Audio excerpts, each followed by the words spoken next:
Hey guys, it's Miss B. I'm here with my comfy blanket today, and I'm ready to do some Charlotte's Web. I'm going to read you two chapters today, chapter 7 and chapter 8, okay?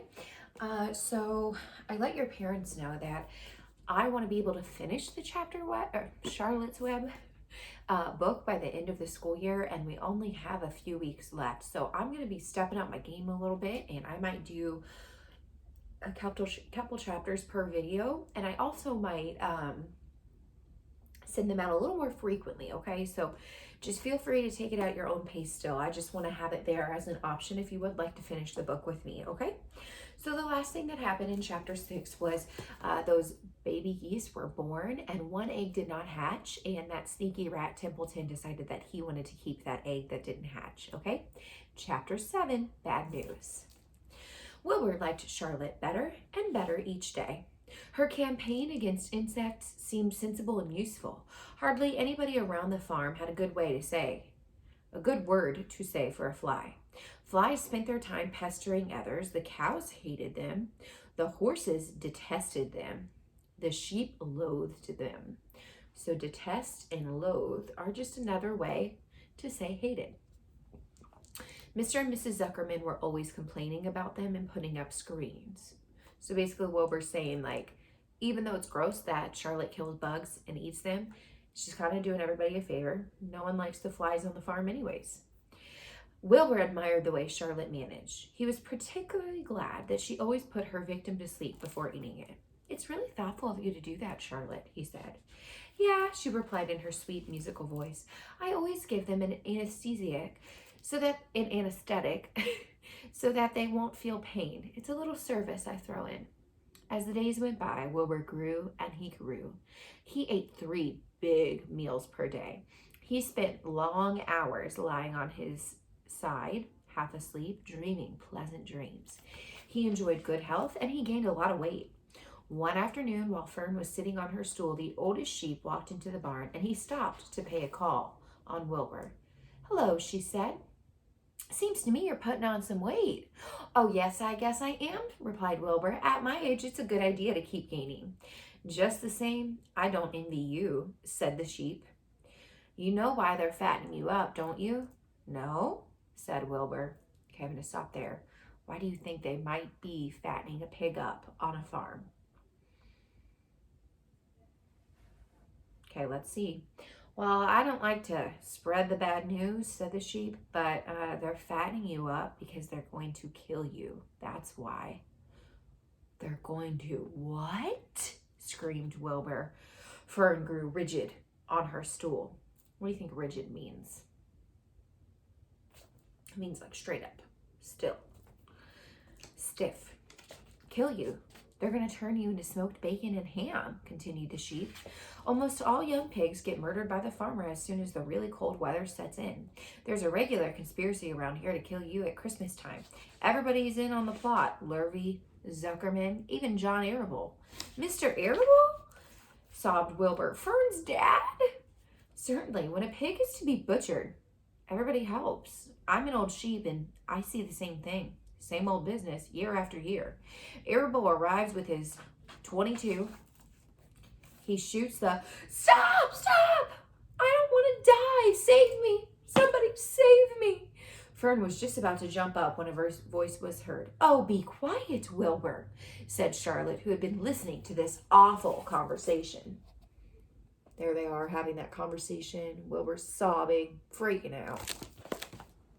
"I can't be quiet," screamed Wilbur, racing up and down. "I don't want to be killed. I don't want to die."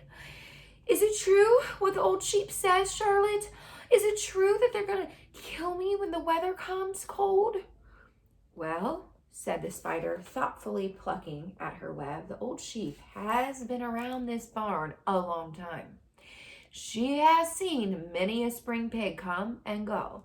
If she says that they plan to kill you, I'm sure it's true. It's also the dirtiest trick I've ever heard of. What people don't think of." Wilbur burst into tears. "I don't want to die." he moaned. I want to stay alive right here in my comfortable manure pile with all of my friends. I want to breathe the beautiful air. I want to lie in the beautiful sun. You're certainly making a beautiful noise, snapped the old sheep. I don't want to die, screamed Wilbur, throwing himself on the ground. So I want you to use some words to describe what Wilbur is feeling right now. You could just say sad, but give me more than just that. I'm thinking he's feeling upset, overwhelmed, frantic. Yeah. You shall not die, said Charlotte briskly. What? Really? Cried Wilbur. Well, who's going to save me? Well, I am, said Charlotte. How? Said Wilbur. That remains to be seen, but I'm going to save you. And I want you to quiet down immediately. You're crying on in a childish way. Stop your crying. I cannot stand hysterics. Okay, so that's the end of that chapter. I need you to talk right now to someone or just talk with yourself. How do you think Charlotte's going to save him? I want you to predict what you think might happen.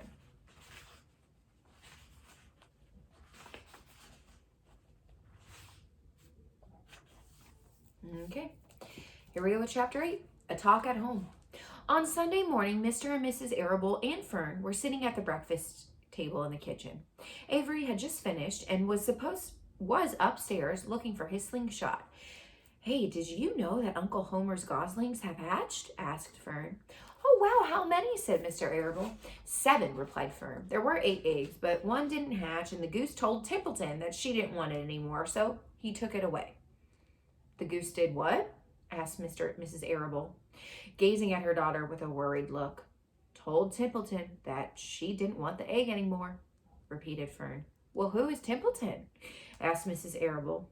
Well, he's the rat, replied Fern. None of us like him much. Who's us?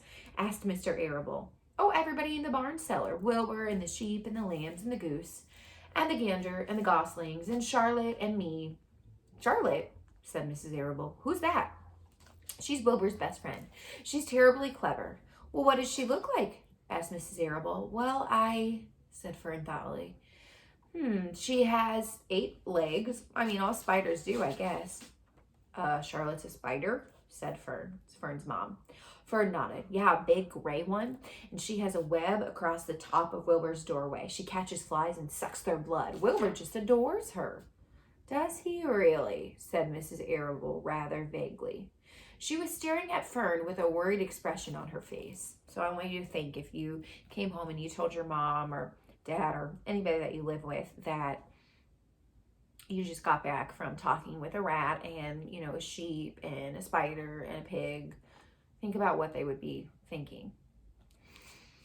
Oh, yes, Wilbur adores Charlotte, said Fern. Do you know what Charlotte said when the goslings hatched? I have the faintest idea, said Mr. Arable. Please tell us. Well, when the first gosling stuck its little head out from under the goose, it was sitting on my stool in the corner, and Charlotte was on her web, and she made a speech. She said, I am sure that every one of us here in the barn cellar will be gratified to learn that after 4 weeks of unremitting effort and patience on the part of the goose, she now has something to show. Don't you think that was a pleasant thing for her to say? Well, yeah, I do, said Mrs. Arable. And now, Fern, it's time to get ready for Sunday school. And do tell Avery to get ready. This afternoon, you can tell me more about what goes on in Uncle Homer's barn. Aren't you spending quite a lot of time there? You go there almost every afternoon, don't you? Well, yeah, but I like it there, replied Fern. She wiped her mouth and she ran upstairs. She left the room, and Mrs. Arable spoke in a low voice to her husband. Oh, I really worry about Fern, she said. Did you hear the way that she rambled on about the animals, pretending like they talked to her? Mr. Arable chuckled. Well, maybe they do talk, he said. I've sometimes wondered. At any rate, don't worry about Fern. She's just got a lively imagination. Kids always think they hear all sorts of things. Just the same, I do worry about her, replied Mrs. Arable. I think I shall ask Dr. Dorian about her the next time I see him. He loves Fern almost as much as we do, and I just want him to know how weirdly she is acting about this pig and everything. I don't think it's normal. You know perfectly well that animals don't talk. Mr. Arable grinned. Well, maybe our ears aren't as sharp as Fern's, he said. Okay, so let's talk about that so far. So Fern comes home and she's all excited, talking about all these animals that are her friends and that she's been talking with, right? So Mom is kind of like, uh-oh, I think Fern's lost her mind. She's a little worried about her. Dad is sort of like, oh, kids will be kids. I think she's okay. So we'll see what happens next. I want you to predict what's going to happen in the next chapter. We've got Fern, who might have to go see the doctor because her mom's worried about her. We have Charlotte, who promised Wilbur that she is going to save him and he will not be killed. So I want you guys to think about what could happen next, okay?